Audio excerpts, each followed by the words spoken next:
In the previous session, we have talked about the purpose of source document. A source document is a written document that provides details of a transaction and proof that the transaction has taken place. Then the detail of the transaction would then be accurately recorded later. So this session, we are going to move on to purpose of journal. All business transactions are first recorded in the journals. A journal records all the business transactions that happen every day, just like a diary. So now we will move on to the example, and I will do a walkthrough review on how to record and determine the type of journal that will be used for each transaction. So you will need to have your memory essence, page 21, which is on the left. There are in total 7 journals. We in fact have grouped them into 2, 4 and 1. Okay, what do we mean by 2, 4 and 1? We are saying for journal, it can be categorized into 2 cash book or petty cash book, and 4, which is known as specialized journal. Within specialized journal, we have sales journal, we have purchases journal, as well as purchases return and sales return journal. As for the last group, we call them the general journal. So how do we make use of this flow chart to help us to determine your answer? So for example, when you look at part A, the business is buying computer. Okay. You will then have to ask yourself, when the business make this purchase, is there an immediate payment for the computer? So if your answer is yes, so we will have to move on to the first group on cash book or petty cash book. That are transactions that involve immediate payment, such as pay by cash or check.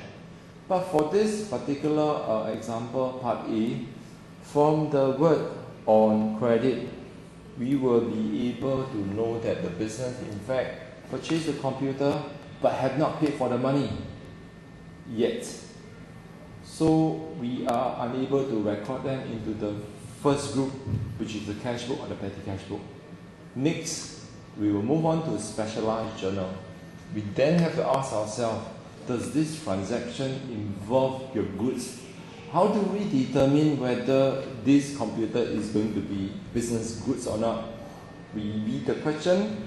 The question said this computer was bought for business use. In other words, it's not for resale.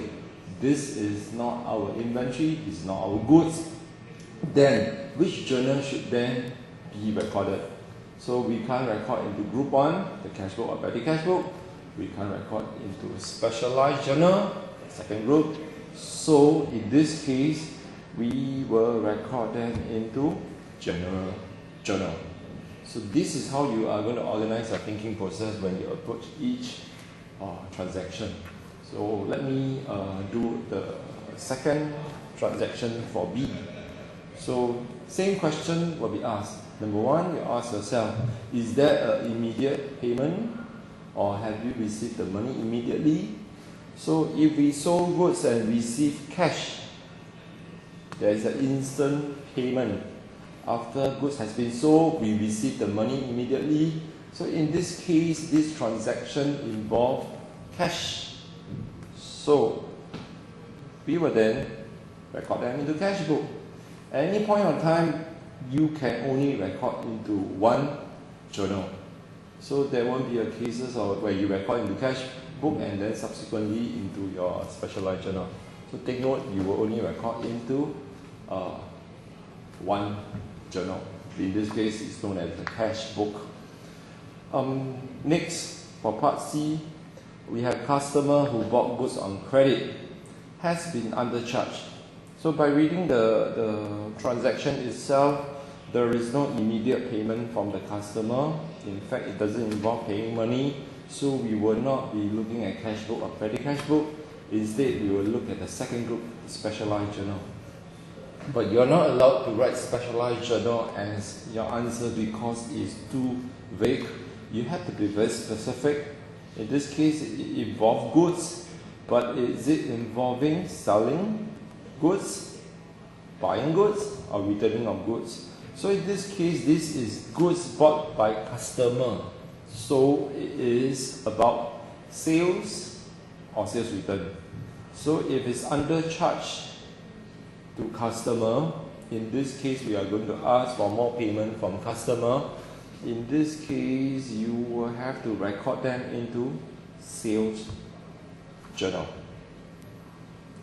Okay, next, for part D, again ask yourself, is there immediate payment? The answer is yes, because we have paid creditor by check.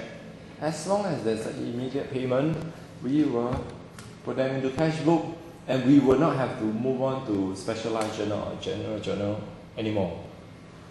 Next, for bank charges. So if the bank charge us, again, this will be instant deduction through your bank statement. So it will be the cash book. Next, return goods to supplier. So ask yourself, is it the first group where it involves immediate payment about cash and check, or is it transaction involving goods? So since we are returning goods, so when you are returning goods, you have to ask yourself, is it returning to supplier or customer return to us? So in this case, since it's goods bought previously from supplier, now return back to supplier, this will be recorded in purchases return journal. Next, when you buy goods, ask yourself, have you paid the money immediately? If the answer is no, you will not be looking at cash book anymore, so this will be recorded into your purchases journal.